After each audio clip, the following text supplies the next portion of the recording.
Okay. So we'll continue with going through the rest of the form. We've got on to quality improvement section and audit. At least they've given, it seems, equal weight to audit and to quality improvement, which is really good. Your oral question and entry, like the layout is like this. So you kind of tick on the drop down boxes, which is quite good. And then your section that you're going to write about is briefly describe exactly what your role is in the audit of quality improvement. So what you did and how you did it, and then what was the kind of outcome of your project? What was the end point, and like what impact did it have? And it seems like you can have two examples of this. Is that right, Shannon? Can you have two examples of audit or quality improvement, or is it just you get one? Yes, so they give you space to include two different examples, but you'll only be marked and awarded marks for your best example. Whoa. Okay. So I would say get someone who's good at forms to look at your examples, and I'd put the best one. I wouldn't mess around putting two, but I guess if you're really not sure and you can't get someone who's really trusted senior colleague who looks at a lot of these forms and who knows the new format, because it is quite a different format. So if you don't have someone like that, then put the two in, but it would be better to just choose the one. And there's some fab questions that Nadine has shared on this slide. This is a really crucial, useful slide for how you should write what you did. And if you can use any of those words, that will make your example much better. So I designed, or I co-designed, or I was at the organizing part of the team, or I had the idea, like about you, and then anything that you led or co-led, how you presented your findings. If you completed a cycle, but don't worry if you didn't, at least say why you didn't or what was the plan going forward. And then, obviously if you won a prize for it, or if you presented it at your hospital and you got a prize or an award or even a certificate. For people, I'm not sure how difficult this question is going to be for you all. As UK trainees, we are forced to do this all the time, but it might be not as familiar. But I would hope audit probably would be something that you might have an example, nice example. And then what's my understanding of an audit cycle and clinical governance? Basically, that's not how to answer the question. That's to remind me to say, if you're not quite sure about what's the difference between audit and clinical governance, just Google audit, clinical governance, or like audit and quality improvement, and the International Health Improvement, the IHI, or that's the best one, I'd say, just so that you have a really good understanding. It will just take you like 10 or 15 minutes to watch the videos, just so you have a clear understanding of what they are. So when you write your example, you're clear. It's obvious that you know what you're talking about, the difference between them, and kind of what the point of them are, why they're so highly valued. Well, you still might not agree that they should be highly valued, but at least you kind of get what's the point of them. So to get your maximum points, you need to have evidence of having designed, led, and presented a good quality audit or quality improvement. So that's good. Either or is fine. At a meeting, so any meeting, as well as a description of the change. So like the maximum points isn't about if you do it at a national or international meeting. It's just that you show that you're really involved in designing it, and then you got to the end of it and you're able to do something, like have some impact. That's hard, but the change can be simple. Like I presented to the department and we brainstormed, like did a focus group or brainstormed or did a survey about what people wanted to do with the results. And as a result, everyone said they would like more training in this, and now we run a regular training. Even if you just run it once, or you spoke about setting it up, but then you move jobs, that's fine, kind of okay. You can just write it so that you're not obviously lying. You mustn't lie, but at least, to say like this was the plan and the project is in progress. You can say if it didn't reach the end, but you want to write it as if like that was kind of your bit was completed, and then you moved on. And Nadine's given a top tip of signpost your involvement in the first sentence. So I think that's really clear. Like if you use these headings for like to write it at the beginning. So like your involvement would be like I found a gap in, something that was bugging you. If you came up with the idea, then great, put that in the first sentence. And if not, just say that like anything that you designed or led on. So then next section is academic knowledge. And that's how it looks in Arial. I'll go back to that slide so you can see these bullet points are from, again, just do not go ahead, do not proceed without having this bit of paper in front of you.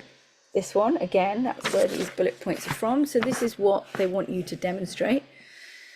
Not that you've got a PhD, just that you understand research, you understand the ethical issues, you understand basic things like audit, and you have some evidence of knowledge informed practice. And desirable is like great if you have any like experience of research, audit, teaching, understand the NHS. I mean, don't worry about that. I would say that that's just, you can ignore that top one, really. So academic achievements, give a brief description of the example of research, the academic achievement, and then, so you get your 50 words, then you say which of the following it is, like which ones you did, like where you did it or used it. And we think that any kind of abstract at a national conference or even a specialist regional conference could probably go as a national presentation. Like, so if it's national, it could go as a national presentation or present at a regional meeting for an abstract. So that's any work you've done, like surveys or anything, or abstracts that have got accepted. And that's probably what maybe is within the reach. And if it isn't, then don't worry too much. Most of you, and nearly everyone, should be able to get a point for some involvement in a research project or piece of academic work, even if you didn't lead on it. Yeah. So obviously include any prizes, any scholarships, research courses, excuse me, lab skills if you've done any kind of like a BSc or a dissertation or any kind of lab work, research analysis skills. So if you've ever done a meta-analysis or anything as part of your medical degree or as part of any study. And then don't be too worried if it wasn't like a very, you didn't discover a new gene or whatever, like you didn't get a publication out of it. If you can describe the project well to show that you understand what evidence, what research is and how we use it in medicine, then you're going to get good points for this. You're going to get something. And you can describe things that are in progress that haven't finished. That's totally, especially good here. What are your research goals? So you can say, well, I'll leave that bit, but here is the question, the actual scoring of how it looks on their scoring sheet. So if you can give a good description of involvement in research and academic, at least one of a national presentation. So say you did like a thing about the well-being of paediatric or the well-being of medical students during COVID, or the impact on morale in medical students during COVID, or the problems of getting what else? I always think of these kind of well-being survey type questions, but you could do like whether your department has enough of the new diabetes pumps, or whether your department has enough nurses or something like that. And then if it's more, I think what I'm trying to say is it doesn't need to be like scientific research. Yeah, it can be academic, makes it not just scientific research. But ideally, like if you've got something scientific, then that's super easy. Obviously, if you're involved in any kind of recruitment to a trial, even just as a recruiter or even as someone who's just able to flag patients to the team who are recruiting, then that's all good as well. Where you can get the points is by describing in 50 words your involvement and like why it's important, why the evidence-based is important. And you can throw in the fact that you've done the good clinical practice, which is the free 4-hour training that's for anyone who's going to recruit to a clinical trial. So please make sure you've done that. It's only 4 hours, and then you can throw it in and it will tick a box. Anyone reading your form will be like, okay, they're aware of the ethical principles around clinical research, so they'll be happy with you. And they might just skim over the rest of what you've written. So most people should be able to get 1, 2, 3, 4, the 4 points, the 3 or the 4 points, without having like a pretty high level publication. And most people won't have that at this level. And then finally, the last section is on teaching. So everyone will have done some teaching, so don't worry too much like, oh, you've not done like, if you haven't done high level national teaching, that's fine. Which of the following describe your personal level of involvement? So again, it's all about what you did. So I realized that the medical students were missing like a section, or they weren't being taught enough pediatrics, or they weren't like their bedside teaching, or someone had left and they weren't getting whatever it was. Or I realized that the nurses didn't have a good understanding of why we were doing like using the TCB machine instead of using like a blood test for bilirubin or whatever, or even bedside teaching as well. But if you can show that you thought about it a bit more than you just stood at the end of the bed and you said, oh, I'm going to teach you something about like the monitor and like pulse rate and blood pressure. If you actually show that you've thought about it, and especially if you've linked it to like the needs of the learner, so you designed the teaching thinking about what they needed to learn and what was in their curriculum. You led the teaching by delivering it on the day with some preparation and maybe a handout or something. And then afterwards you did a survey and you got them to tell you how it helped them or what might they also need or what could be done better. And then the next time you ran it, you made those changes. If you can give the answer like that, then you'll get maximum, much more points than if you just say, I did this teaching and I did this teaching and I did this teaching and I did this teaching. You're not really going to get marks. So if you can just give an example of one good teaching where you just did that, the 5 minutes, Nadia. Thanks. Then you will score much higher. That's what they want. They don't want a list of all the teaching you've done, really. If anyone has individual questions about that, we can talk, but I think in general they want you to show that you understand learners of different types and that you can deliver different kinds of teaching and that you can kind of structure it to match their needs and then kind of evaluate yourself, get feedback and then improve. That kind of process. That's what all of this form is, kind of a lot of it, apart from the pure research one. To the end, we can do our questions. I just wanted to, there was one last page of the presentation just that was like a little bit of kind of how to write your application. It was just the last page. So let me just see if I can get the X-rated bit. Okay, let's see if we can manage to get to the end without any interruptions.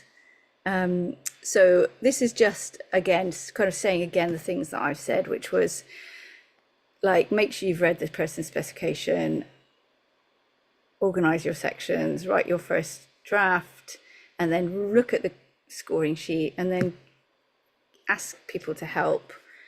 And that's it really. I think we've said everything actually. I think, yes, we've managed to cover it all. Good. So questions, and hopefully Khalid is here as well. And then I'll talk less. And Shannon's here, and Spandana, you can also chip in, hopefully. So, just going down. Would an MPH, I'm assuming it's Masters in Public Health, score points? I don't see why not. It's a master's, so why not? Yeah. I mean, yeah, I mean, if not, I mean, you're definitely going to put it, so put it. Yeah. I can't tell you 100% how many points you'll get for it, but I would have thought most people would give it the points for the masters. If Yeah. it's a QIP, what would count as multiple cycles, just since often it's linear? What would count as multiple cycles? Do you mean Yeah. multiple PDSA cycles? What would count as multiple cycles, just since often it's linear? Oh, you mean like you do it and then you kind of, you decide what you're going to change and then you go back and see if the change has worked. So that would be one cycle. Or if you're doing a lot of PDSAs, you'd be like, okay, we're going to look at, how many, how many pediatric trainees apply to this job each year, and then you're going to do like well, I don't want to go into loads of detail about quality improvement actually. Do you want to just answer your question, Aparajita? I don't really understand what you're asking. Yeah. So essentially what I want to know is, oftentimes because the maximum number of points is Well, given. what is your quality improvement? Yeah. So it's quite complicated to explain what my project is. It was essentially to change how we compare the current practices in the ED to the existing guidelines, and then measure that, evaluate it, and then educate everyone in ED to make sure that we're following the existing guidelines. So And it's a big quality improvement with lots of little parts in it, yeah? Yes.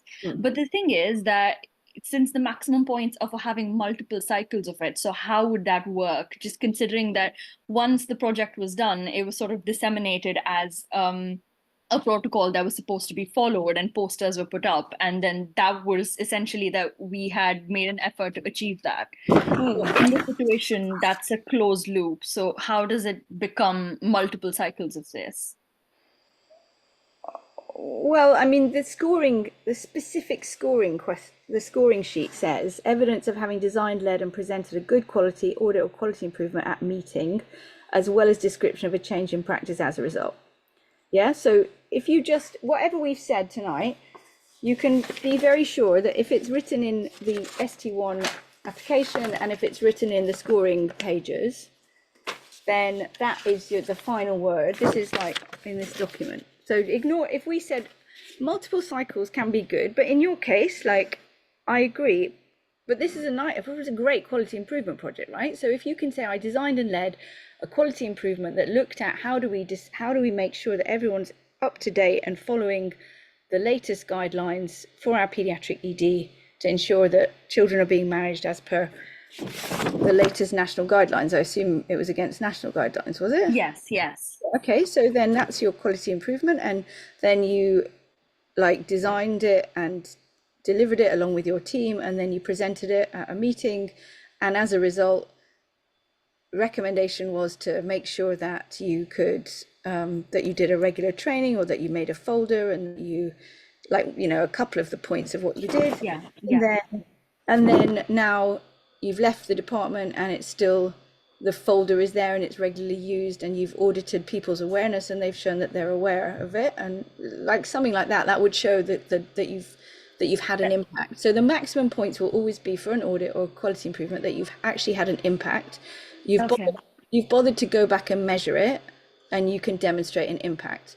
With us, it's hard as trainees, especially juniors, but as any trainees, usually we're moving, so we never get to go round again. But if you say, like, I left the project so that my colleague took it over and was going to re-audit and make sure, that these changes that we put in place have continued to have an impact, or make changes accordingly. So another cycle would be that after a year, you've gone back and said, oh, okay, well, everyone's forgotten now. So now we're going to try something different, like we're going to laminate posters and put them up in the toilet. We're going to give out flyers. We're going to do a special teaching session. We're going to do some simulation using the guidelines. And if you wanted to say about multiple cycles, that would probably be that we had a focus group and talked about how could we implement the changes. Once we realized people aren't following the guideline, how can we make sure people are implementing the changes? So we did one round where we did training, another round where we put up posters, another round when we did some simulation. You know what I mean? So those are also cycles. Yeah. But you won't get maximum. I mean, you don't have to show that you've done loads of cycles, but you have to show impact. So for impact is where you'll get the points. And if you have doubt, honestly, just go back to the scoring sheet. I know can be confusing, like what do they mean by that, but they said, well, a description of change in practice. If you can show that on your form, then they will give you the full marks. Okay, cool. Thank you. Anyone else? If I have research publications but not PubMed publications, which one should I choose?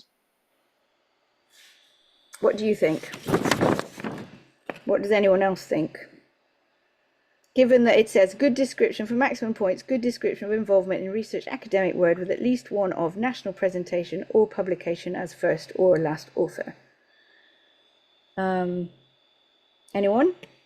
Spandana, what do you think? Do you mean that you don't have, do you mean that if I Googled it, I wouldn't find it? Or do you mean that it's just not findable on the internet, or it's not in a journal? Like, what do you mean it's not on PubMed? Maybe they mean it's not published yet. Yeah, it's hard to answer without knowing the details. You can unmute and say if you want.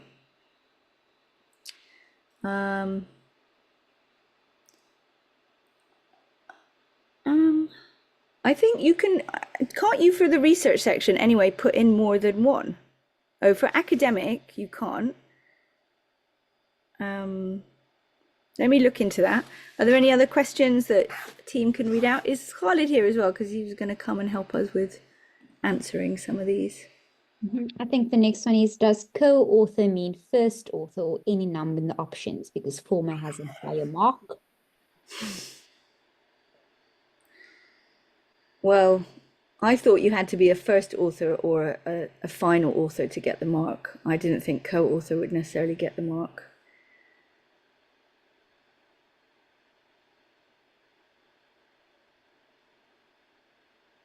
That's what I've understood, that it's quite strict about first author or last author.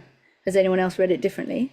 Sorry, I just wanted to add to that because there's a drop down menu. So you have to choose like what point you're applying for. So it just says co-author. There's no option of first author. So that's the only problem. Are you talking about academic or?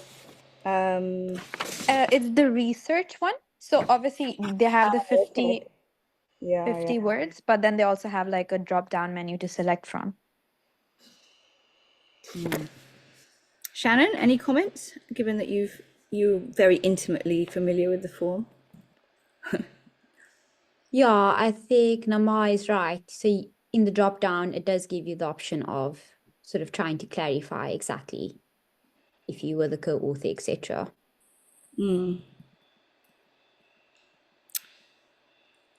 I know, but I mean,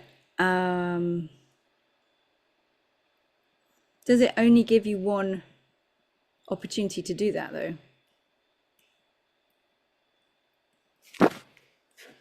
We might have to park that question and maybe come back. I'm not sure that any of us has like the best, the perfect expertise to give you like. So sorry, so Nadia, for that as well, you get to describe two different examples, and then again, mark it for the highest. Yeah. Oh, I see. So they're going to pick the highest. Does co-author mean first author or any number in the options? Because former has a high mark. I mean, I'd understand co-author not to be first author, but if you, yeah, I would stick with that answer, if that makes sense. Let me just see if there's any. Does that make sense? I don't feel like we haven't really quite answered that, but I'm just skimming through to see what else people have asked.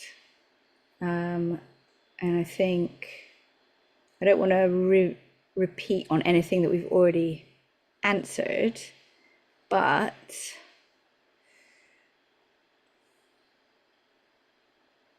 I think in terms of general, Mustafa's asking about general clinical experience, not a specific encounter or patient I managed. I think if you can bring it to a specific patient, it will be more interesting to read and get their attention more. So if you can quickly do that, like, I was looking after a baby with jaundice and parents were like first-time parents who were very upset or whatever, and I managed them. I was very kind and compassionate and communicated clearly. Like, that's a better way of saying it than I managed a neonate where the parents were upset and I was able to discuss during my neonatal job. I think that's better. It would be more interesting. We talked about the MPH and the quality improvement, Michael, doesn't need to be peds at all. Yeah, and Shannon has highlighted that. None of the you can even get a peds training job without having done any pediatrics. So they've written it so that you can try and highlight the things that you think a pediatrician is and how you've brought those skills from your previous jobs. So There's a question about what does it mean by evaluation for teaching? Is it the feedback we receive for teaching, or is it an evaluation done by ourselves? Like Both those things. We love feedback. I was obsessed with feedback and evaluation. So if you can get feedback from your students and show them that, show that you've used that to fine tune your teaching or check that you're at the right level or whatever, and then you've also asked someone to give you feedback on your teaching, and then you've taken those things to improve yourself, that both of those things are great. Yeah, you'll get, that's the vibe basically, to show that you're a reflective practitioner. And this will come up if you get interviews of like, how do you improve yourself? How do you take feedback and use that to improve yourself? How do we get evidence? Elijah has asked, but I don't know what you mean, evidence of what, but you're welcome to elaborate. There's a question about, would an integrated master's degree in medicine count for extra points? MD, if you have MD, yeah, you should definitely put it on your application. Yeah, I mean, with all these things, definitely put them on. Yeah. And if you think it doesn't 100% fit, then write a description of I spent this much time writing this much essays and at the university of whatever, really big it up, but explain what it is, because certainly if it's overseas, we won't know what it means. Okay, we won't know if it was like a 2-day online course that you paid for and you just got your diploma at the end, or it was like a serious bit of academic work. So if you just have to assume that we are very ignorant, and you need to write it like sell it basically, explain it, So what would be what's the difference between question number 1 and 3 in teaching? I think it's briefly describe your example of being involved in teaching is 1, and 3 is describe the exact nature of your involvement, including the actions and any evaluation that you carried out. I need to get it in front of me. Describe the exact nature of your involvement. Teaching. I would say for the first one, What's the difference? do you want me to share my screen? No, I've got it here. But yeah, if you've got it there on your screen, or else I can do it. Look, I'm just being a bit slow and tired. So teaching is here, isn't it? Yes. So what's the difference between briefly describe and briefly describe the exact nature of your involvement? Well, I know they kind of repeat the words, but they're quite different. I'd say that the briefly describe your example. So like, what was it? What did you do? And then 50 words isn't very much. So you're going to probably use up 50 words with that. And then like all of these questions, they're in 2 parts. So you get 100 words in total to say 50 words on what it was, and then 50 words on like kind of what that meant to you or how that's developed you. And in this case, how it shows you as a teacher. So I taught, like, do you want to give your example, whoever asked the question, of what teaching you've done, and I'll tell you what they mean, just to make it a bit more interesting, more interactive. No, maybe you can't because maybe you're at work. For example, if it's say if you're conducting a teaching for all the SHOs on your rota, if you're organizing the teaching, then how you've collected. So your initial question, I guess, would just be organizing the teaching sessions and understanding the importance of it and what topics would be best for them, how you've taken up the role. And your nature would be to collect feedback, which is more relevant, how it has helped them, what it has improved, and what improvements you've made in general. What are the different kinds of teaching methods you've used? You can include all of that in your teaching section. Yeah, I think it's partly to give you extra words, because in 50 words you can't say all of it. So it's if you just imagine, it's to expand on your example and show your process, which is that you if you can say stuff like you made sure it was at the right level by linking to their curriculum, or understanding where the gaps in their knowledge were, and you made sure it was accessible. I mean, if you say stuff about like you made it accessible by doing it online at a time they could attend, or you made sure it was during like if it's bedside teaching, that you made sure that during the ward round there was always an opportunity to do some bedside teaching because there was no chance to do it any other time. But then you made sure that it was also formalized by some learning, you know, away from the patient. Like, I mean, if people want to ask about their specific examples, it will be more interesting, I think. But I think generically that's exactly like what Spandana says. That's how, yeah. We just have about 13 minutes left, so I'll be quick. Do I have less chance of getting into training if I'm applying from overseas? There is a question about immigration status. That's why I'm asking. Do you want to? No, I'd love it if you answer. Well, ideally, usually they advise if you can have at least 12 months experience in NHS, it becomes easier when you get into training. But the official position is, of course, they don't differentiate between whether you're applying from here or overseas. I have colleagues who are from overseas and have come into NHS directly by applying into training. So it entirely depends on your application, your capabilities, and how you've put your application forward. Yeah, I'd say that that's a good explanation. Can I just double check Immigration that you? status, it won't. Oh yeah, go ahead. Can I just double check that you mean we need to tick these boxes after filling the CREST form? Well, that's what the guidance says. I posted a link that says make sure your checklist is complete. So if you can tick the form, just tick the form. Yeah, if people had questions about immigration, we obviously, you know, this can be quite individual and difficult to answer, but we can definitely talk about them. At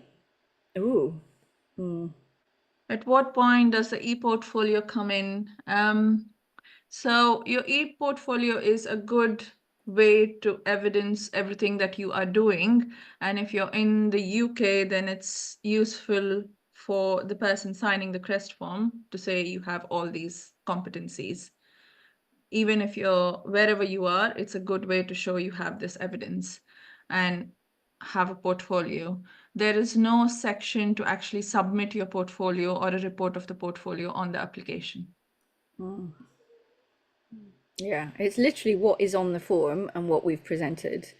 There's nothing more. Like, it is, you know, you might have done loads of really great stuff, and it might be that you're in between like ST3 and ST1, of which you should apply to. We've not had any questions about eligibility, so that's, I don't know if everyone's really happy and they're really set on their ST1 path and they know they're eligible, or if you had any questions you want to ask. This is, you know, we're not in any way related to the college, we're just independent pediatricians, so like you can share anything and we won't obviously pass it on, or we're not in any way involved actually in the recruitment process, so you're welcome to ask any things that you're worried about. But yeah. I'm about to start residency in peds in my country and have written and passed a kind of entrance exam to be a member of the pediatric body. What then will be my highest qualification? That would be your medical college or whatever. If you've done any other specialty, that would be your highest qualification. You can, of course, write in the application about what whatever experience or clinical skills you've gained, but since you've not actually done the training program, that wouldn't count as a qualification, because I think it's more of an entry-level exam that you're talking about. Regarding 24 months max ped experience, does that only include general peds or neonates, or it will also include working in subspecialties such as neurodisability? Sorry if it has already been answered. This was asked multiple times in the webinar. They are more specific about general pediatrics and neonates. And if you don't have 2 years of overall general peds and at least 6 months of neonates, then you can't do an ST. If you have them, you can't do an ST1 application. The neurodisability and the other subspecialties, they don't count as general peds because you wouldn't have those competencies, including neonates. So their answer was that you can apply for ST1, and I would say there's no harm in applying for ST1 if you don't have neonates experience. Is that right? Well, it means if you have 24 months of pediatrics, you're not eligible to apply for ST1. They've made it a bit strict now. So you just need to be careful that you don't basically highlight that you've got, as of basically now, this month, more than 24 months of pediatric experience. Otherwise they'll say, look, this is too basic for you. You should be applying to ST3. And they won't consider your form. So that's the only thing you just need to be a bit careful about. And for ST3, you have to have at least 6 months of neonates. That you don't need to have any neonate, you don't need to have any pediatric experience, neonatal or otherwise, for ST1. For ST3, you do. ST3 is there are much fewer posts, so that's the trouble with ST3. But if you're very, very experienced, obviously, it might well be more appropriate to go for ST3. However, it has got its difficulties. I don't know the number of points for shortlisting. Just do your best and then see. But there's a lot of jobs. I think the fill rate was very good last year. I think there's always a few jobs outside, like in some areas that are less popular, that don't get filled. Not very many, but a few. But obviously you have to reach a certain number of points to be appointable. So if you don't kind of get over that number, then they won't consider you even if there are jobs. EPALS instructor is tricky because it kind of implies to me that you've got more than 2 years of pediatric experience, but it might be that you've done a lot of A&E or a lot of anesthetics or something. So it would definitely be a good thing to put in. I'd write it as an academic achievement. Obviously it isn't, and they've stopped giving the generic instructor course a mark on the subspecialty, like the later senior applications, but I'd still put it in, and I'd write, I had to do a weekend course, and now I've taught this many courses, and I also teach in my department, like I'd explain. Can I put this right? Okay, yes. Can I put it in the microwave? Yeah. Yeah, cool. Which section would it go in, Shannon, do you think? Teaching on EPALS, would it go in? I mean, maybe it would go in. I mean, it could go in teaching. I was just about to say. I wouldn't probably put it in teaching, because I want in teaching, unless, because in EPALS you're just basically following someone else's teaching program, you're delivering it, and then you're testing them, and then you're giving them a mark or whatever, and then you're like having a debrief all together. So it does tick some of the things, that you've got, like learning objectives, you're assessing the candidate, there's learning objectives, there's teaching, there's kind of a bit of simulation, and there's also assessment. So like assessment is a different aspect of teaching. So if you've ever done OSCE's assessing or anything like that, that's also different, and they like it. And then at the end, you kind of discuss the candidates and say who's going to pass. And then you have a kind of a debrief about whether the course was well run or not. So it is quite good, but it's not as good as saying I designed some teaching material. Like I identified a gap in my department, and I designed some new material, and I did it, and it included a bit of different media like sim and like a bit of online teaching, a bit of bedside or whatever, and then we kind of evaluated it at the end. But most people at early stages won't have done something like that. So if EPALS is your best one, you could put it in teaching. I'd also probably bung it in academic. I don't think it's really wrong to put it in two places. I don't think you wouldn't be penalized. Everyone listening online, it's so brilliant that there's been so many of you. Before we finish, can you just fill in the form just to say how it was for you, so we can try and make this better next time? We've still got a few minutes for questions, but that's the form. I'm just adding it in the chat, and you'll get a certificate if you fill it in. So that would be really nice. And then you've got a certificate to show for, if you're trying to demonstrate some CPD or whatever. So last 5 minutes for the questions. If already working in UK as a skilled worker, what do we choose? It would be what was on your residence permit.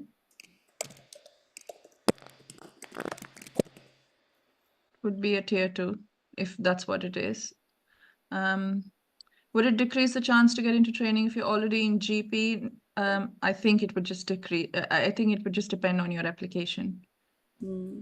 Johannes has said about a specific study, like it's great that it's long. I think where you get the points is showing your process. So, I talked to the med students to find out that they didn't know about whatever it is. And so then I produced this document, and then I made sure that I kind of updated it depending on what they said. And then I disseminated it, and then I well, you've said you've evaluated it. So yeah, as long as you can tick those things, then you'll get full, you'll get good marks as long as you write it very clearly in those kind of stages and use what we've said in this session to formulate your answer. To be honest, it doesn't matter that much for most sections, apart from if you've not got PhD, obviously can't say you've got PhD, but a lot of the sections are graded higher if you mark them well, not if you've done something so amazing, really. So just think carefully about like how they're asking you to write it. Obviously, if you've done something amazing, you'll get good marks for it. But I'm just saying, like, don't need to be like have done stuff that you'd only have done by like many years into training, or if you've done a postgraduate certificate in teaching or whatever. Yeah. I mean, if you've got the DOI, you should, but if you haven't, then don't. I mean, I think it's more about the process. They want to know that you understand research and that you've been involved in research, and like, especially if it's peer reviewed, they want to know that it's actually something of with credential, it's a good, well thought of publication. It's not just something that you pay some money and you get published in. So, but to some extent, it doesn't matter. If you show the process is good, then you should get marks. And if you don't have a DOI, then you don't have a DOI, isn't it? I mean, you can't do anything about that. Can I set up Oriel when I haven't written FOP or TAS? Yes, obviously you can, because you don't need FOP or TAS. You just, anyone can set up an Oriel account, isn't it? Yeah, anyone can. My supervisor, go ahead. My supervisor advised me to put clinical observership experience in clinical gap section, but there is drop down box in employment section. But observership is not employment. No, it's not an employment. If you have a gap, then you just say what you've done or the reason. And that would be nice. It's a good gap to have, but it's quite right. And just sometimes supervisors don't always familiar with the form completely, especially if things have changed. So yeah. There's a question again about immigration. It asks for a BRP number, which we don't have because they're now issuing e-visas from the Home Office. I didn't know they're not giving BRP numbers anymore. So I wouldn't know the answer to that. There should still be some number, I think, with whatever you're logging in, which I don't know. E-visa must have a number. Yeah. If you do one more question, I'll put it on the main soft landing group. Someone will probably know. Yeah. This will be the last question, or maybe the second to last question, before my husband and kids start killing me for taking too much time. Where do NLS EPALs and safeguarding courses come in? Is it in your academic? It doesn't really. I can't really see where it comes in. I would put it somewhere, but I'm not really. Oh, well, Shannon, any ideas? You've got. Yeah, you can probably add it in your experience bit. Have you put it in? Where have you put it in your form? So it's safeguarding as an experience, and then trying to relate that to an actual time where you dealt with a safeguarding issue. And then you can always mention that you've done the course in that same section. But essentially, I don't think you will be awarded marks just for the course itself. If you're able to relate it to an experience and then reflect upon that, then that's how you score the marks. Okay, so you include it in your answer, so that's the only way. You just use it to show off, basically. Is that right? I think so. Yeah, I think so. Okay, last question. Sorry to asking, can we please clarify to talk about intercalation? I think you can write about being a peds phlebotomist. I think you can say,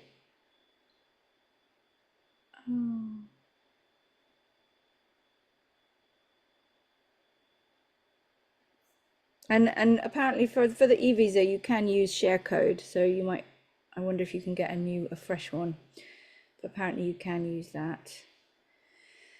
The clinical gap, if you've been a phlebotomist, I think you just need to explain why. If there's a reason, like that's a good kind of a vaguely clinical reason, I mean, not clinical reason, like a vague reason that you can show that how you've kept your skills up to date, or for health related, or I guess it's probably PLAB related, isn't it? Or I don't know. You're welcome to just message separately, or maybe email team.softlanding, because that's quite a specific question, Shenri. I don't know if I've said your name right, but yeah. So we would probably have to end it there, but people are welcome to email team.softlanding with any kind of specific odd questions that might just be quite individual, not odd, but you know, that are very particular to yourself. And then we will do our best to answer. Oh, okay, right, yeah, okay. Because we're clinical, it sometimes takes us longer than we would like, and we're all volunteers. However, we will do our best to try and answer and help you guys out. And now I'm going to just thank people. Hazim just says one other thing about the BRP. Oh, yeah, some people don't have BRP now. So it must probably be from the e-visa. We'll clarify the BRP question, and I don't know how we will. I'll try. Okay, we will do our best, and we'll include in the post-course email that I'll send you all with the link, hopefully, to this video, which will take about a little while to edit, probably be ready in the next 48 hours. We'll try and clarify that. Yeah, okay. So thanks so much. Please fill the, please fill the survey. Oh, hang on, I've lost it now. Anyone got it to hand? And then we really wish you so much luck with your applications, and thanks for tuning in. Hopefully it was helpful. Yeah, all the best. Thanks, Patience, you're a star. You have to come and work for Soft Landing for free, like we all do. Okay, thanks everyone. Nice to see you all.